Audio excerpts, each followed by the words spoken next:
Welcome to PaxX TV. I'm your host, Mary Kirby, and in this episode, our UK-based field correspondent, Maryann Simson, gets to try out a passenger experience unlike any other at the Gyrocopter Flying Club in the UK.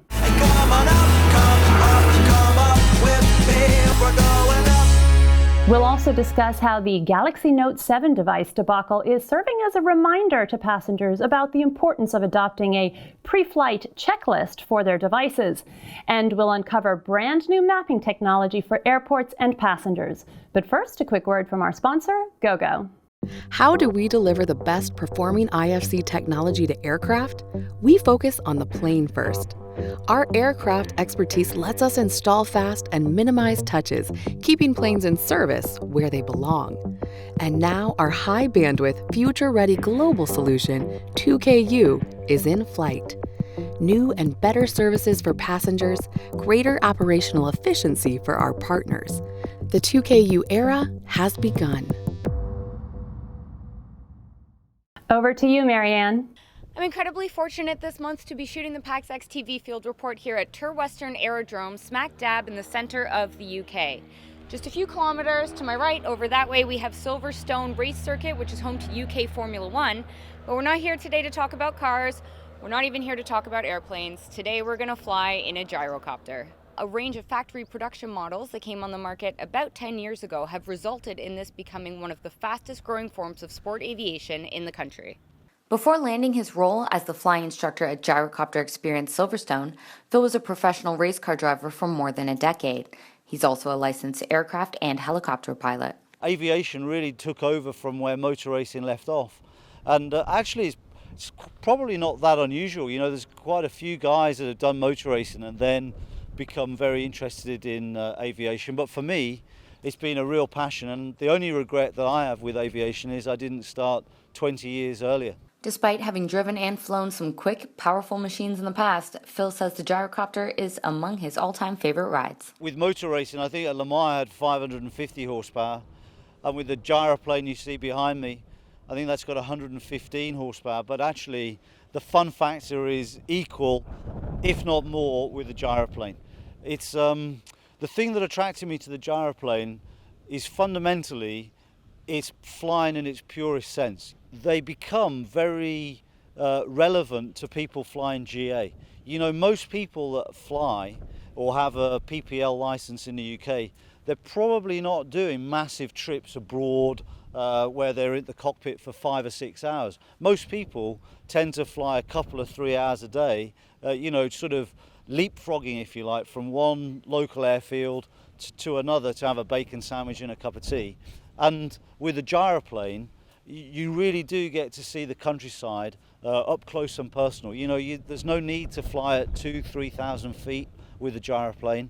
You can fly, you know, not even at 1,000 feet, and you get a wonderful view of the countryside in the UK, which is fabulous. And it's just such fun.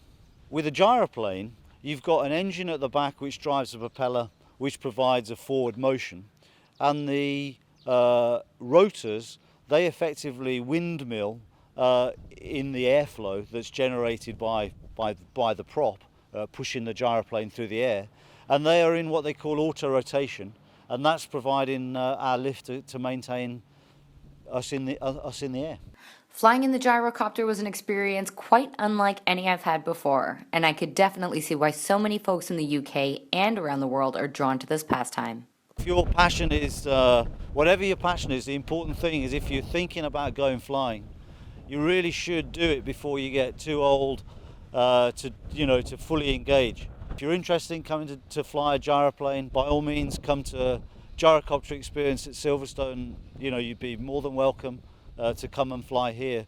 But of course, if you don't live anywhere near here, or you know Silverstone doesn't float your boat, there's a bunch of other gyroplane schools around the country, and they're all super professional, super nice guys, and you'll have a lot of fun regardless of whomsoever you go and see.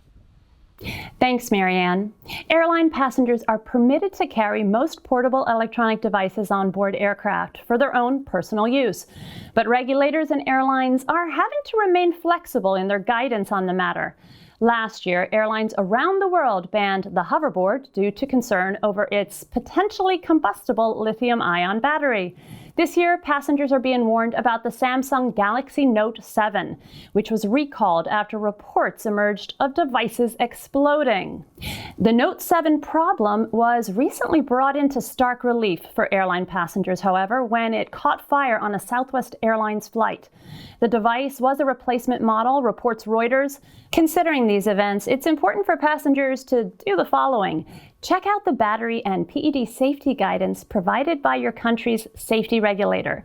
Make yourself aware of any safety advisories before you travel. And in the United States, the Federal Aviation Administration has warned about the Note 7. And be sure to check your individual airline's protocol around electronic devices, because rules can vary from airline to airline, as we've learned during both the Hoverboard and Note 7 sagas. In other news, personalization and localization are key to delivering an improved digital experience on the ground for travelers. But getting that location information, especially inside airports, is a challenge. Locus Labs is on the front line of this effort, and our correspondent Seth Miller recently spoke to the CEO of Locus Labs to learn more about the technology. Over to you, Seth. Location information is key to the next generation of marketing and customer service. For Locus Labs, being the backbone of these solutions is far more appealing than delivering the end-user product. We're a platform. We are a canvas. I think you look at some of the discussions here today around who owns that passenger, which pieces of the journey. Airports, airlines, even concession operators want to own a big portion of that journey or the whole journey if possible. Each one of those has different motivations. So we provide a content management system that allows the owner of that space to control that digital message. Part of controlling the message comes in controlling the personal data.